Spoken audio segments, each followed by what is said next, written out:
8:47 right now. Now let's go to the South Bay. Yeah. A lot is happening in San Jose.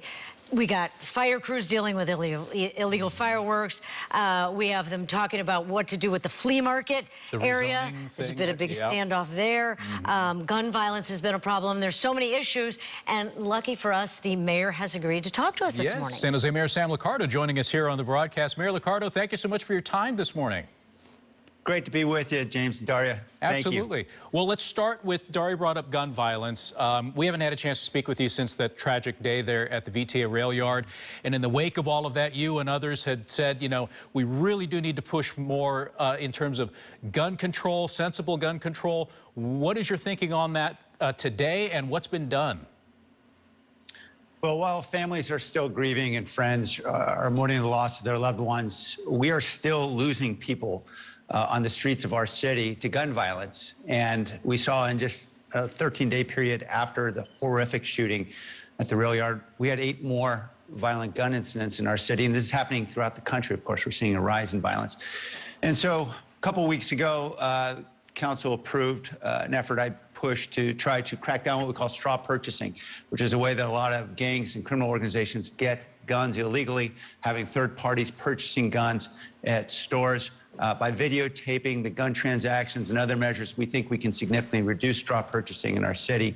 And then we've got a series of other measures as well, and I think particularly controversial ones are coming forward too. They've never been tried before in any city or state in the country. One would mandate that every gun owner have insurance, liability insurance, and the other would have every gun owner paying fees to compensate the public for the cost of responding to gun violence. And the basic notion is the Second Amendment protects everyone's right to own a gun, but it doesn't mandate that every other taxpayer should subsidize that. And we need to have insurance to compensate those who are injured in gun violence, and we need to ensure that taxpayers are compensated for all the medical costs and police and other response. Let's talk about, with the pandemic, the eviction moratorium extension, because so many people are having trouble making the rent, and they're nervous that they're going to get kicked out before they're able to recover and have enough money to support themselves. So talk about how San Jose is helping there.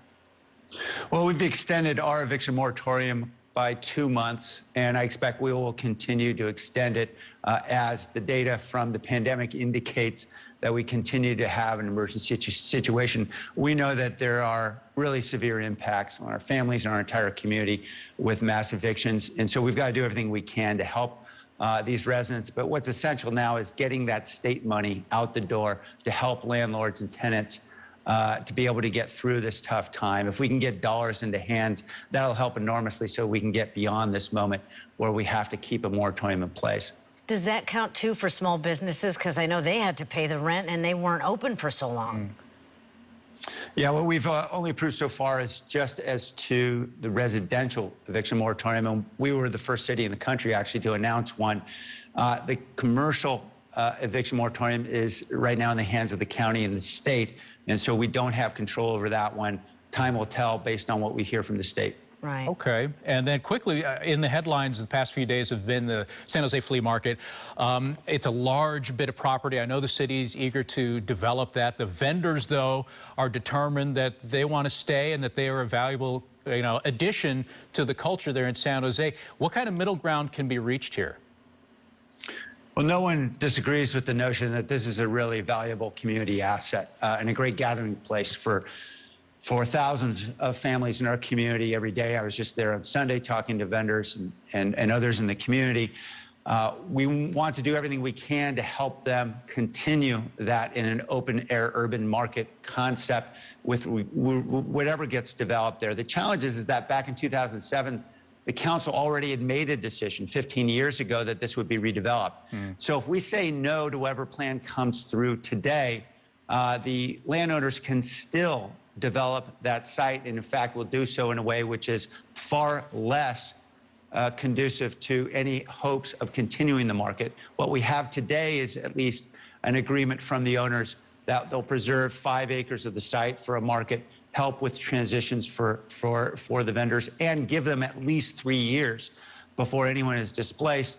And so we want to do everything we can to help support them, and I expect on Tuesday we'll find some kind of approach that will protect as much of that market and the vendors and the families as possible.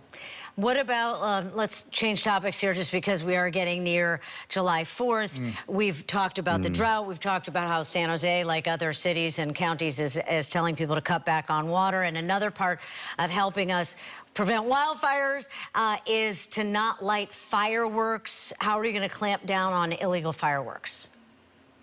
Yeah, about 20,000 fires every year start from fireworks. And in a dry season like this, let's face it, we know that it's going to be a terrible risk any year here in very dry California, but particularly this year.